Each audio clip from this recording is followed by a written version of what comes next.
Hello friends, வணக்கம். Welcome to Eva சமையல். எல்லோரும் நல்லா இருக்கீங்களா? இன்றைக்கி நம்ம சேனலில் நம்ம எல்லாருக்குமே ரொம்ப யூஸ்ஃபுல்லான டிப்ஸ் தாங்க பார்க்க போகிறோம். வீடியோவை ஸ்கிப் பண்ணாமல் பாருங்கள். நம்ம சேனலை இப்போ தான் ஃபஸ்ட் டைம் பார்க்குறீங்கன்னா சப்ஸ்கிரைப் பண்ணலைன்னா சப்ஸ்கிரைப் பண்ணிக்கோங்க ஃப்ரெண்ட்ஸ். பக்கத்தில் இருக்க நோட்டிஃபிகேஷன் பெல் ஐகானை கிளிக் பண்ணிக்கோங்க.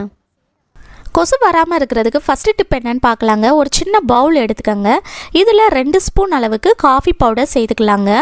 உங்கள் வீட்டில் இன்ஸ்டன்ட் காஃபி பவுடர் வச்சுருக்கீங்கன்னா அது கூட நீங்கள் வந்து யூஸ் பண்ணிக்கலாம். Instant coffee powder, ground coffee powder ரெண்டுமே நமக்கு நல்லா எஃபெக்டிவாக இருக்கும்.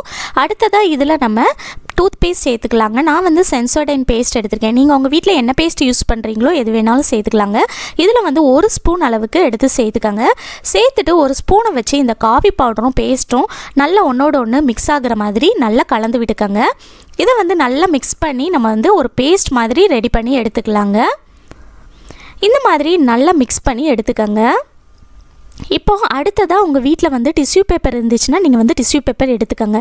டிஷ்யூ பேப்பர் இல்லைன்னா நீங்கள் வந்து நியூஸ் பேப்பர் கூட யூஸ் பண்ணிக்கலாங்க. இதை வந்து இந்த மாதிரி 2ஆக மடித்து எடுத்துகிட்டு அதுக்கப்புறமா இதோட எண்டில் வந்து நம்ம ரெடி பண்ணி எடுத்ததை இது போல் ஸ்பூனில் எடுத்து இது மாதிரி ஓரத்தில் வந்து நல்லா இது போல் தேய்ச்சி விடுங்க. இந்த மாதிரி எண்டில் வந்து இது போல் நல்லா தேய்ச்சி விட்டதுக்கு அப்புறமா நம்ம வந்து இந்த டிஷ்யூ பேப்பரை ஃபோல்டு பண்ணிக்கலாங்க. மேலே இருந்து இது போல் நான் காட்டுற மாதிரி நல்லா டைட்டாக நீங்கள் வந்து ஃபோல்டு பண்ணிகிட்டே வாங்க.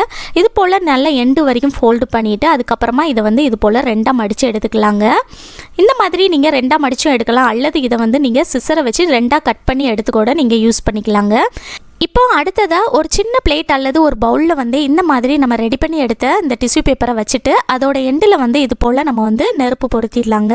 இந்த மாதிரி நம்ம செய்கிறப்ப அந்த நெருப்பு வந்து நமக்கு எரியும் போது உள்ளுக்குள்ளே சேர்த்துருக்க காஃபி பவுடரு, பேஸ்ட்டு இதோட ஸ்மெல் வந்து சூப்பராக வருங்க. இந்த ஸ்மெல் வந்து கொசு, ஈக்கெல்லாம் சுத்தமாக ஆகாதுங்க. ஸோ உங்கள் வீட்டு பக்கம் ஒரு கொசு, ஒரு ஈ கூட வராதுங்க. கண்டிப்பாக ட்ரை பண்ணி பாருங்கள்.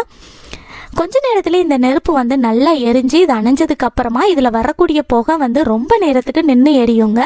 இதை நீங்கள் உங்கள் வீட்டில் ரூமு, ஹாலு, கிச்சன் எங்கே வேணுமோ எடுத்துகிட்டு போய் வச்சுக்கலாங்க. ஒரு கொசு கூட நம்ம வீட்டு பக்கம் வராது. கண்டிப்பாக ட்ரை பண்ணி பாருங்கள். இந்த ஐடியா பிடிச்சிருந்தா லைக் பண்ணி ஷேர் பண்ணிக்கோங்க. எல்லார் வீட்லையுமே ஊதுபத்தி எல்லாம் வாங்கி யூஸ் பண்ணுவோம் இல்லையா? இந்த ஊதுபத்தி வந்து நம்ம பற்ற வைக்கும்போது பார்த்திங்கன்னா ரொம்ப நேரத்துக்கு நின்று எரியணும். அது மட்டும் இல்லாமல் நல்ல வாசனையாக இருக்கணும் அப்படின்னா இதில் வந்து ஒரே ஒரு பொருள் வந்து நம்ம சேர்த்தா போதுங்க, நல்ல வாசனையாக இருக்கும். அது என்னென்னு பார்க்கலாம். இந்த ஊதுபத்தியில் வந்து நான் வந்து என்ன சேர்க்க போகிறேன்னா நம்ம முகத்துக்கு தடவுற ரோஸ் வாட்டர் இருக்கு இல்லையா, அதுதான் எடுத்திருக்கேன். நீங்கள் என்ன பிராண்ட் யூஸ் பண்ணுறீங்களோ எது வேணாலும் நீங்கள் சேர்த்துக்கலாங்க. இந்த மாதிரி கொஞ்சமாக கையில் எடுத்துக்கோங்க. கையில் எடுத்துகிட்டு அதுக்கப்புறமா இந்த ஊதுபத்தியில் மேலே வந்து எல்லா பக்கமும் நல்லா தடவி விட்டுறலாம். இந்த மாதிரி நல்லா தடவி எடுத்துக்கோங்க.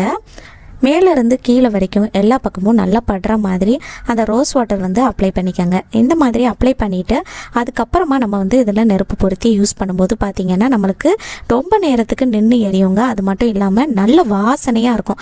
நம்ம இதில் ரோஸ் வாட்டர் சேர்த்துக்கனால ரொம்பவே சூப்பராக வாசனையாக இருக்கும். கண்டிப்பாக ட்ரை பண்ணி பாருங்கள். இந்த ஐடியா பிடிச்சிருந்தா லைக் பண்ணி ஷேர் பண்ணிக்கோங்க. இப்போ நம்ம செகண்ட் டிப் என்னன்னு பார்க்கலாங்க. நம்ம எல்லார் வீட்லையுமே ஊதுபத்தி வந்து நம்ம ஏற்றி வைப்போம் இல்லையா? அந்த ஊதுபத்தி ஸ்டாண்ட் இல்லை அப்படின்னா நம்ம வீட்டில் இருக்கக்கூடிய நகைவெட்டி இருக்குது பாருங்கள். இந்த நகைவெட்டியில் வந்து பார்த்திங்கன்னா பின்னாடி வந்து இது போல் ஒரு ஹோல் இருக்கும். அதில் வந்து நீங்கள் வந்து இந்த ஊதுபத்தியை வந்து சொருக்கி வச்சுட்டு இதை வந்து நம்ம ஸ்டாண்ட் மாதிரி யூஸ் பண்ணிக்கலாம். இதை அப்படியே தூக்கிட்டு போய் நம்ம எந்த ரூமில் வைக்கணுமோ வச்சுக்கலாங்க. ஸ்டாண்ட் மாதிரியே நம்ம வந்து பயன்படுத்திக்கலாம். கண்டிப்பாக ட்ரை பண்ணி பாருங்கள்.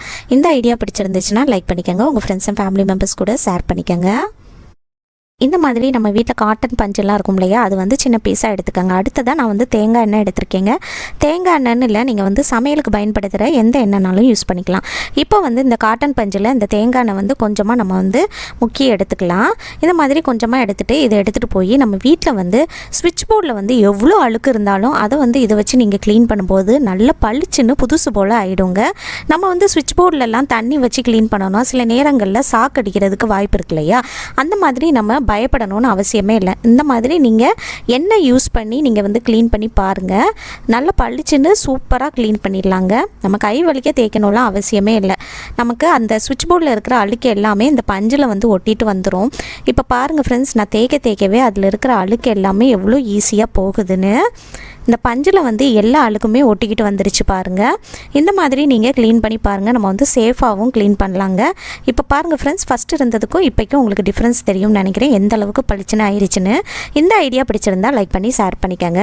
வீடு துடைக்கிறத பற்றி ஒரு சூப்பரான ஐடியா தான் இந்த டிப்பில் நம்ம பார்க்க போகிறோம். நம்ம என்ன தான் மாப் போட்டு வீடு அடிக்கடி துடைச்சாலும் இந்த டைல்ஸோட ஓரத்தில் வந்து பார்த்திங்கன்னா நிறைய அழுக்கு வந்து ஸ்ட்ராங்காக பிடிச்சிட்டு இருக்கும். நம்ம என்ன தான் மாப் போட்டு அந்த ஓரத்தில் வந்து தேய்ச்சாலும் அந்த அழுக்கு வந்து அவ்வளோ சீக்கிரத்தில் வந்து போகாது. இந்த மாதிரி உங்கள் வீட்டு டைல்ஸில் நிறைய அழுக்கு வந்து படிஞ்சிருக்கு அப்படின்னா அதுக்கு வந்து ஒரு சூப்பரான டிப் தாங்க பார்க்க போகிறோம். டக்குன்னு கையை வலிக்காமல் ஈஸியாக க்ளீன் பண்ணிடலாம். அது எப்படின்னு பார்க்கலாம். இதுக்கு நம்ம என்ன எடுத்துருக்கோம்னு பார்த்தீங்கன்னா கோல்கேட் பேஸ்ட்டு தான் எடுத்திருக்கேன். கோல்கேட் பேஸ்ட் இருந்துச்சுன்னா எடுத்துக்கோங்க, அல்லது உங்கள் வீட்டில் வெள்ளை கலரில் எந்த பேஸ்ட் இருந்தாலும் எடுத்துக்கோங்க. பேஸ்ட்டை இந்த மாதிரி கையில் எடுத்து அந்த டைல்ஸோட எண்டில் இருக்கிற அழுக்கில் எல்லா பக்கமும் இந்த மாதிரி நல்லா தடவி விட்டுக்கலாம். எந்த இடத்துலலாம் அழுக்கு அதிகமாக இருக்கோ அந்த இடத்துலலாம் பேஸ்ட்டை இது போல் நான் கையில் எடுத்து நல்லா தடவி விட்டுட்டேன். இப்போ அடுத்து நம்ம என்ன எடுத்துருக்கோம்னு பார்த்தீங்கன்னா ஒரு பழைய சாக்ஸ் எடுத்துக்கோங்க. இந்த சாக்ஸ் வந்து நான் நிறைய க்ளீனிங் பர்பஸ்க்காக யூஸ் பண்ணுறதுக்கு வச்சுருக்கேன். அடுத்து இந்த மாதிரி ஒரு சீப் எடுத்துக்கோங்க, ஏதாவது ஒரு சீப் எடுத்துக்கோங்க. இந்த சீப்பை வந்து இந்த மாதிரி நம்ம சாக்ஸ்குள்ளே விட்டுறலாம். சாக்ஸ்குள்ளே வந்து சீப்பை இந்த மாதிரி சொருகி விட்டுட்டு நல்லா டைட்டாக இந்த மாதிரி ஓரத்தில் வந்து முடிச்சு போட்டுருங்க. இந்த மாதிரி நல்லா டைட்டாக முடிச்சு போட்டு எடுத்துக்கோங்க. இப்போ அடுத்ததான் அந்த பேஸ்ட்டு வந்து நம்ம வந்து தடவி எடுத்திருந்தோம் இல்லையா, அது வந்து நல்லா ஊறி இருக்கும். அதுக்கு மேலே வந்து நம்ம கொஞ்சமாக தண்ணியை வந்து தெளித்து விட்டுக்கலாம். நிறைய தண்ணி சேர்க்கணுன்னு அவசியம் இல்லை, லைட்டாக தண்ணி வந்து தெளித்து விடுங்க. இது போல் தண்ணி வந்து நல்லா தெளித்து விட்டதுக்கப்புறமா இந்த சீப்போட பல் இருக்குது பாருங்கள், அந்த பல் பகுதி இருக்கிற சைடை வச்சு நம்ம வந்து நல்லா க்ளீன் பண்ணிக்கலாம். இது மாதிரி நல்லா தேய்ச்சி விடுங்க.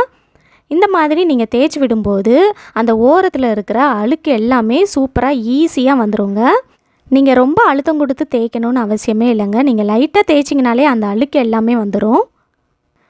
பாருங்கள், உங்களுக்கு பார்த்தீங்கனாலே தெரியும்னு நினைக்கிறேன். ஃபஸ்ட்டு எப்படி இருந்துச்சு, இப்போ பாருங்கள் நம்ம தேய்க்க அந்த அழுக்கு எல்லாமே வந்துருச்சு. இது போல் நம்ம எல்லா பக்கமும் நல்லா தேய்ச்சி எடுத்துக்கலாம்.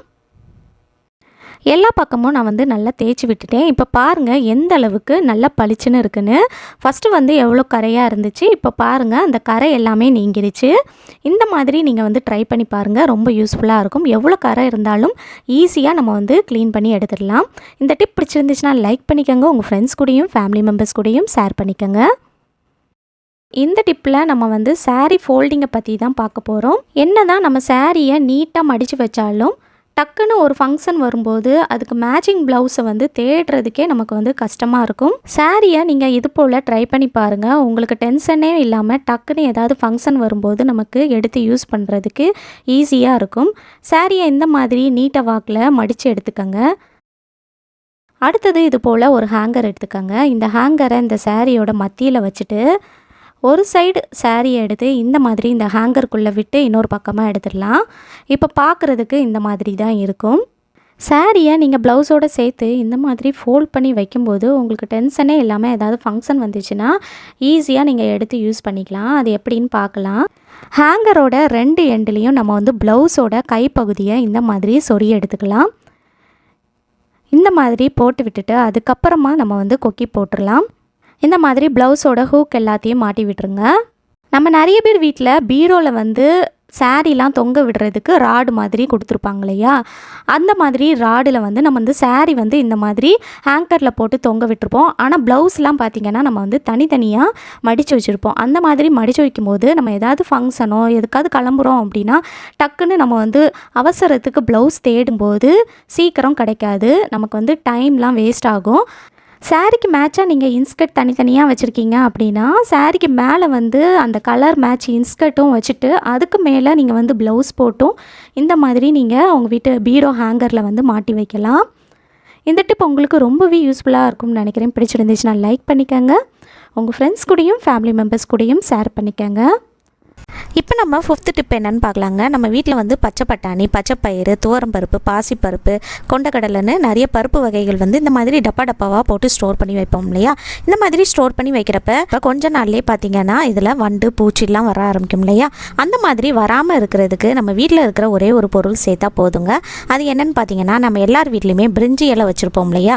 இந்த பிரிஞ்சி இலையில் நம்ம வந்து ஒன்று எடுத்து ஒரு டப்பாக்குள்ளேயும் போட்டு வைங்க. உங்கள் வீட்டில் வந்து அரிசி ஸ்டோர் பண்ணி வச்சுருப்பீங்க பார்த்தீங்களா, அந்த டப்பாக்குள்ளேயும் நீங்கள் வந்து பிரிஞ்சி இலை வைக்கலாங்க. அரிசி டப்பாக்குள்ளே 2-3 பிரிஞ்சி இலை வச்சிங்கன்னா உங்களுக்கு அதுலேயும் வண்டு பூச்சி எதுவுமே வராதுங்க. மாதக்கணக்காக ஆனாலும் நம்ம எப்படி வச்சோமோ அப்படியே ஃப்ரெஷ்ஷாக இருக்குங்க. கண்டிப்பாக ட்ரை பண்ணி பாருங்கள். இந்த ஐடியா பிடிச்சிருந்துச்சுன்னா லைக் பண்ணி ஷேர் பண்ணிக்கோங்க. நம்ம வீட்டில் வந்து நெய்யெல்லாம் இந்த மாதிரி டப்பாவாக வாங்கி யூஸ் பண்ணுவோம் இல்லையா. நெய் வந்து தீந்துருச்சு அப்படின்னா உடனே நம்ம வந்து அந்த டப்பாவை தூக்கி குப்பையில் போட்டுருவோம். அதுக்குள்ளே வந்து பார்த்திங்கன்னா கொஞ்சம் நெய் வந்து இருக்குங்க. இனி வந்து இது வந்து குப்பையில் போடாதீங்க. இதுக்குள்ளே இருக்கிற அந்த கொஞ்சம் நெய்யும் நம்ம வந்து எப்படி ஈஸியாக எடுக்கிறது யூஸ் பண்ணுறது தான் பார்க்க போகிறோம். நம்ம வந்து பருப்பெல்லாம் வேக வைக்கும் போது குக்கரில் வேக வைப்போம் இல்லையா. அந்த டைமில் வந்து மேலே வந்து இந்த மாதிரி ஒரு கரண்டியை வச்சுட்டு அதுக்கு மேலே வந்து அந்த நெய் டப்பாவை அப்படியே கவுத்தி வச்சுடுங்க. நான் வச்சுருக்கேன் பாருங்கள். இந்த மாதிரி நீங்கள் கவுத்தி வச்சிட்டிங்க அப்படின்னா சூடு படப்பட நமக்கு அந்த நெய் எல்லாமே நல்லா உருகி அந்த பருப்பில் வந்து விழுந்துருங்க. ஸோ இதனால் பார்த்தீங்கன்னா பருப்பு குழம்பும் நல்லா டேஸ்ட்டாக மணமாக சூப்பராக இருக்கும். நெய்யும் நம்ம வந்து வேஸ்ட் பண்ணாமல் யூஸ் பண்ணிக்கலாம். கண்டிப்பாக ட்ரை பண்ணி பாருங்கள்.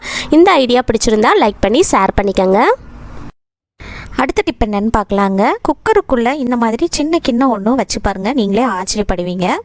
நம்ம வீட்டில் வந்து பருப்புலாம் வேக வைக்கும் போது நம்ம இந்த மாதிரி தண்ணி சேர்த்து வேக வைப்போம் இல்லையா. அந்த எக்ஸஸாக இருக்கிற தண்ணி வந்து நமக்கு வெளியே வந்து லீக் ஆகி அப்படியே வேஸ்ட்டாக போயிடும். அந்த மாதிரி தண்ணி வேஸ்ட் ஆகாமல் இருக்கணும் அப்படின்னா ஒரு சின்ன கிண்ணம் எடுத்து இந்த மாதிரி அந்த தண்ணிக்குள்ளே வச்சுருங்க. வச்சுட்டு அதுக்கப்புறமா அந்த குக்கரை வந்து மூடி போட்டு நம்ம விசில் போட்டு வேக வச்சிடலாம். இந்த மாதிரி நம்ம செய்கிறப்ப பார்த்தீங்கன்னா உங்களுக்கு வந்து அந்த தண்ணி வந்து வெளியே கொஞ்சம் கூட லீக் ஆகவே செய்யாதுங்க. தண்ணியும் வேஸ்ட் ஆகாது. நம்ம உள்ள கிண்ணம் வச்சுருப்போம் பார்த்தீங்களா, அதுலேயே மீதி இருக்கிற தண்ணி எல்லாமே கலெக்ட் ஆயிரும். பாருங்க, அந்த தண்ணி எல்லாமே இந்த கிண்ணத்துக்குள்ள கலெக்ட் ஆயிருச்சு. நம்ம குழம்பு வைக்கிறப்ப இந்த தண்ணியை எடுத்து யூஸ் பண்ணிக்கலாங்க. அதுக்கப்புறமா பார்த்தீங்கன்னா நமக்கு அந்த பருப்புமே நல்லா வெந்து வந்திருக்கு பாருங்க. சூப்பராக வெந்து வந்துருச்சு. இந்த மாதிரி நீங்கள் ட்ரை பண்ணி பாருங்கள். நமக்கு ஒரு சொட்டு கூட தண்ணி வந்து வேஸ்ட் ஆகவே செய்யாதுங்க. இந்த வீடியோ முழுசாக பொறுமையாக பார்த்ததுக்கு ரொம்ப நன்றி ஃப்ரெண்ட்ஸ். ஏதாவது ஒரு டிப் அது உங்களுக்கு ரொம்பவே யூஸ்ஃபுல்லாக இருந்திருக்கும்னு நினைக்கிறேன். பிடிச்சிருந்துச்சுன்னா லைக் பண்ணிக்கோங்க. உங்கள் ஃப்ரெண்ட்ஸ் கூடயும் ஃபேமிலி மெம்பர்ஸ் கூடயும் ஷேர் பண்ணிக்கோங்க. நம்ம சேனலில் இப்போ தான் ஃபஸ்ட் டைம் பார்க்குறீங்கன்னா சப்ஸ்கிரைப் பண்ணலைன்னா சப்ஸ்கிரைப் பண்ணிக்கோங்க ஃப்ரெண்ட்ஸ். பக்கத்தில் இருக்க நோட்டிஃபிகேஷன் பெல் ஐக்கானை கிளிக் பண்ணிக்கோங்க. தேங்க்யூ.